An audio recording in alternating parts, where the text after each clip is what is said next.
All right, so right now I want to talk about being switched at birth. And the idea of being switched at birth really comes down to the idea that when we came into this world, or even before we came into this world, we knew ourselves as children of God, as expressions of an infinite love, of an infinite creation, and that within us lived and within us is an infinite potential of creativity. And it's not limited by time nor space or even death.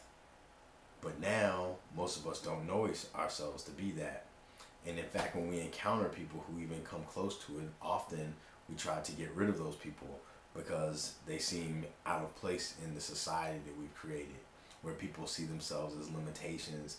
They limit themselves to being a particular race, or being a particular religion, or being a particular job, or in a particular family or a country, and they identify with their limitations and the categories that they choose to live by, instead of first and foremost identifying themselves as a human being who may be expressing themselves in a certain race, or expressing themselves in a certain tradition, or a certain um, affiliation, or whatever the case may be. And there's nothing wrong with that, or pouring oneself into that.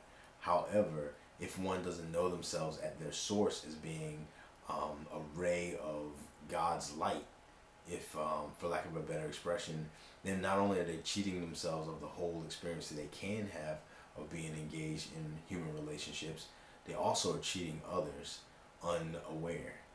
And what ends up happening is when you identify yourself with a limitation, then often you end up hurting yourselves and hurting others. I had a little bit of an experience today where I work at a Catholic hospital, and a person was disturbed that a Protestant was working in a Catholic hospital. That's just a small example. But those sorts of things happen when we identify with limitations and we don't see ourselves as all children of God. We become switched at birth. We come into this world, and you look at children and you see how they engage with each other regardless of all the differences. But over time, their parents generally tell them, well, you're this, you're that, and you're the other thing, and they're this, and they're that, and they're the other thing. And then the kids start to take on those limitations and project those limitations out into the world, and they totally forget who they are. And then at some point, they get pissed off about it, and they start trying to rediscover themselves. And in that effort to rediscover themselves, they sometimes reject the family of origin. And it shouldn't have to be that way, but oftentimes it is. But I think that there's an opportunity for us now, with accessibility to all sorts of cultures and all sorts of people, that we can actually learn and find out that when we learn more about other children of God, we find out more about who we are as children of God. And we realize that, yeah, we might have been switched at birth, but it's never too late to come back into the fold of the true family. Our true family, which is the children of God, which extends to all of life. I know that I'm a part of it. I know that you're a part of it.